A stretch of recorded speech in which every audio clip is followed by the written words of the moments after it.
And we're not saying any of our negative actual lived experiences are definitive. We're No, adding them no. to what's happening in here. Just like if I said, oh, I had a great time because I played football, doesn't mean anyone who objects to having public schools have schools. I'm sorry, have sports teams and things like that be central to the schooling system because they say that's not education. That's extra. It's even called extracurricular activities. Yeah, So some people would say, oh, we should have extracurricular activities out instead. Like, oh, why should we have sports and then not have arts? Like we should have one or the other. Oh, let's have none of them. I've had a good experience being in school, both in college and undergrad, and K through 12, of playing sports, organized sports, and being in art. And I know some universities didn't have them. I was an art teacher here in Kenya, and that's when I really got the first come to Jesus moment. I like to call it because it's not necessarily come to Jesus because it led me towards looking at economics and the field of economics in general, which is just the way humans interact and make decisions. So that's more praxeology in specific. mhm. So it's not just finances, not just market economy. It's not just that. It's everything. Yeah, Me and Steven made the decision when we figured out that it hadn't been recording for some whatever reasons. We decided, okay, we can economize our times in different ways and start recording again, or just keep going and pretend that didn't happen, or cut this down, or wait another day and come back. But no, we decided in an economical way to come back and continue this recording and restart from the start. So that kind of thing happened yeah, because I was looking at the environment that the kids here were going through and projecting my schooling environment onto them to think of how I would teach them. yeah. And then went back and looked at the schools I went to, and I realized there's some really top flight schools. I talked about those 98,000 schools, K through 12. The school I went to for high school was in the top 25. It still is, I think, in the top 50 public schools in the United States of America, making it probably in the top 1,000 schools, or no, maybe not top 1,000.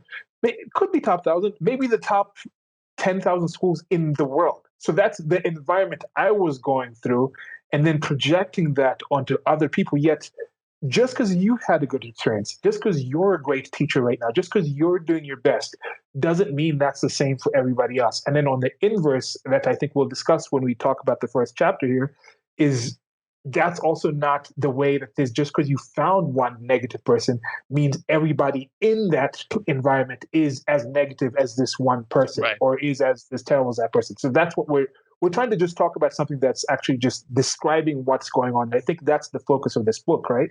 Yes. Well, I was going to also mention that I would sort of analogize this to workplaces. Like there are certain workplaces that I loved working that other people hated, and vice versa. But we can't say it was a good place to work or it was a bad place to work because we had different experience.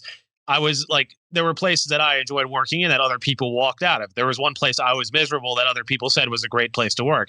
It depends on the individual. It depends on your position. Depends what you're looking to get out of it. Depends on relationship with these bosses. All these other things. So my argument too would be that if we view this as we don't have to keep school the same way, let's try lots of different things. We could find different learning styles and different institutions that would be set up for different people. And long run, everyone would benefit from that. People would be better educated across the board, and then that would lead to a more productive, healthy civilization. And I think we need to at least ask these questions to head in that direction. Again, if you had a great experience, I'm glad you did. I don't wish misery on people, but I think we should at least ask these questions because there are serious problems here, and I think the authors certainly make a case for why that is.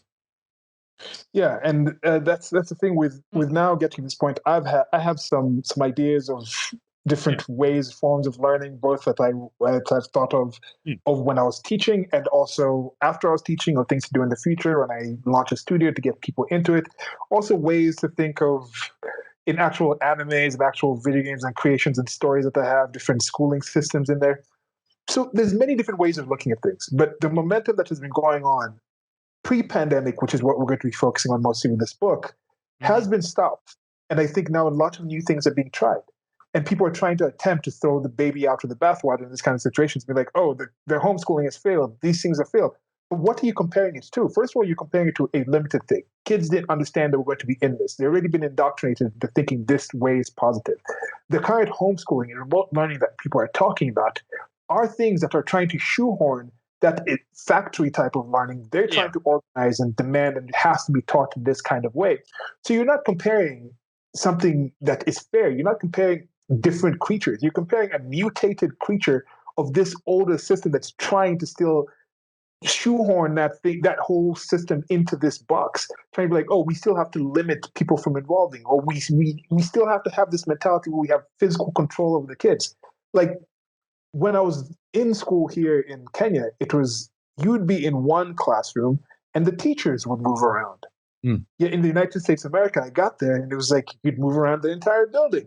That alone itself puts kids in different mentalities to actually involve. Like even a simple change like that is going to affect people in different ways.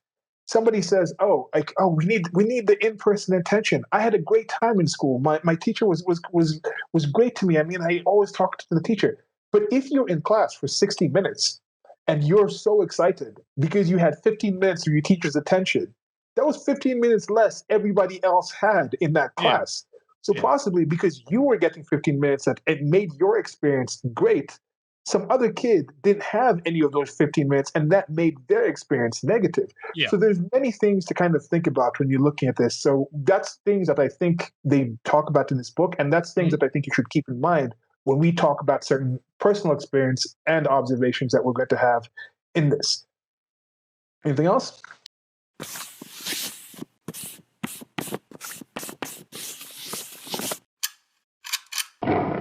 Thank you for listening. This has been a clip from an actual longer recording that I'll try to leave a link to on the screen or somewhere around here where you're listening to this. Presents. Presents. Presents. Presents. Peasants. Okay.